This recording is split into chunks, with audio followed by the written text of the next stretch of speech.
Prime Minister Benjamin Netanyahu defies Donald Trump's ceasefire push as Israel launches fresh strikes on Lebanon once again, escalating tensions in the region. Israeli warplanes carried out heavy airstrikes across multiple areas of southern Lebanon in a renewed wave of operations. The strikes reportedly hit several towns, including Al-Kharayeb, Khraibeh, Zifta, and Srifa, widening the impact zone.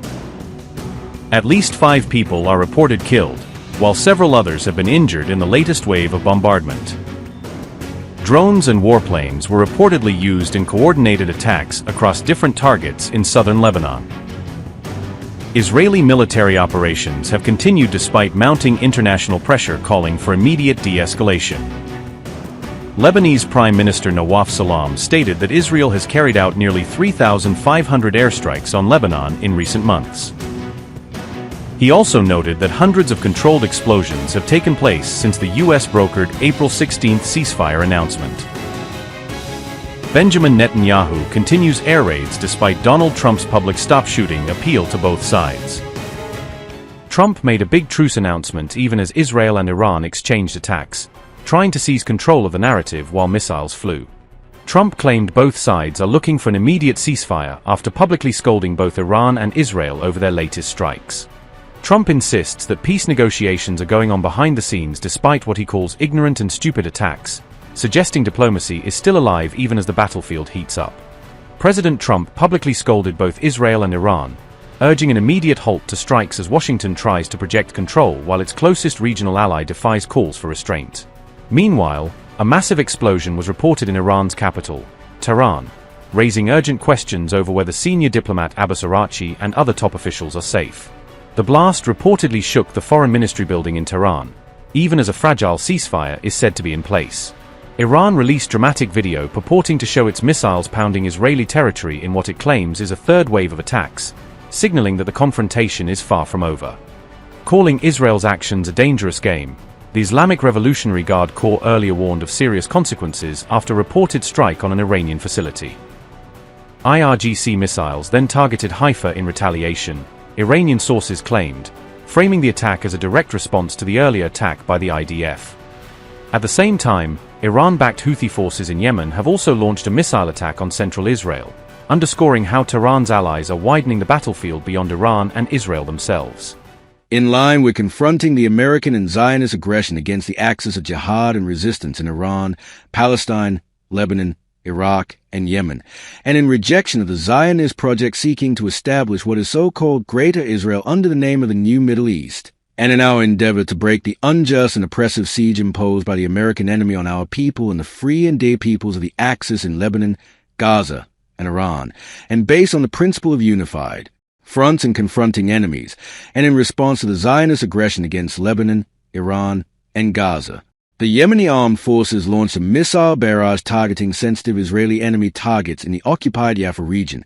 The missile strikes achieved their objectives with precision. And in this context, the armed forces affirm the following. First, we declare a complete and total ban on Israeli maritime navigation in the Red Sea, and we consider all enemy movements to be legitimate military targets for our armed forces from the moment this statement is issued. Second, we affirm that we will respond to escalation with escalation, and our military operations will intensify in accordance to the field developments, the battle, and in conjunction with the axis of jihad and resistance. Third, we affirm the right of our people and the peoples of our free nation to confront the American-Israeli aggression.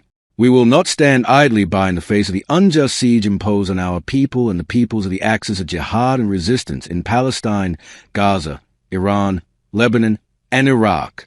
All the enemy's attempt will fail, Allah willing, and our operations will continue as long as the aggression and siege against us and the axis of jihad and resistance persist. This comes as Iran halts its offensive operations, but simultaneously warns of a potentially crushing retaliation if provoked further.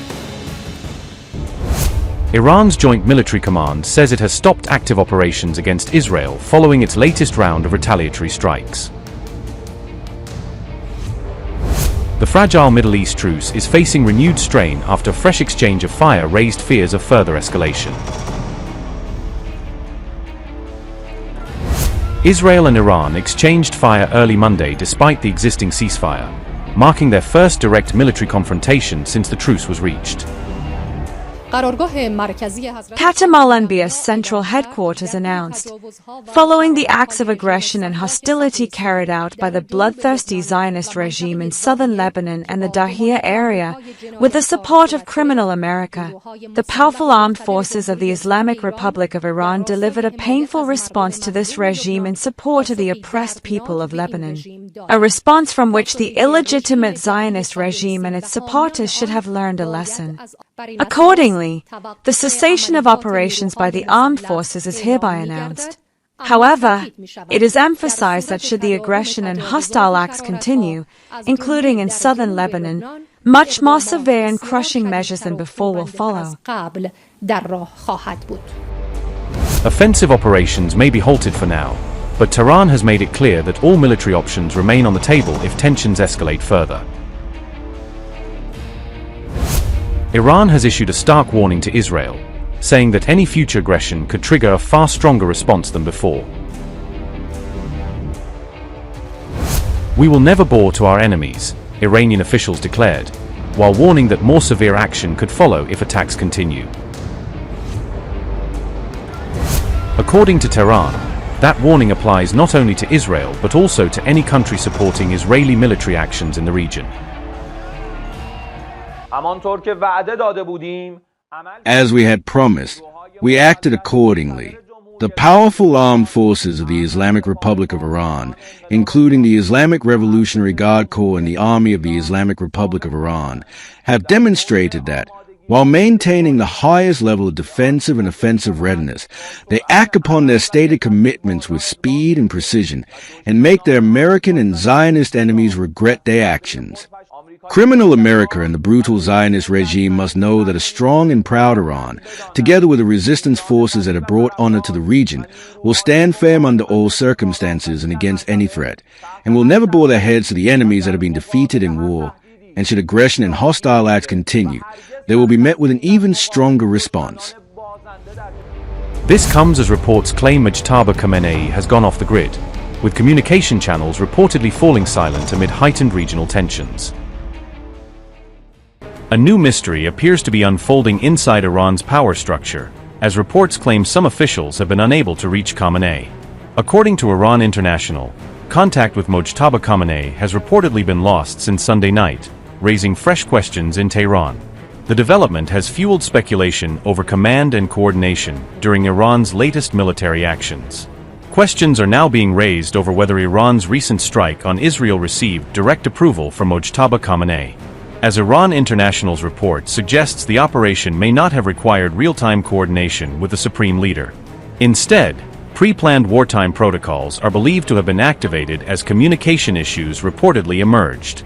The reports indicate that certain military operations can proceed even without direct contact with senior leadership. So far, no official explanation has been provided for the reported communication disruption. Iranian authorities have yet to publicly comment on the claims surrounding Khamenei's reported inaccessibility.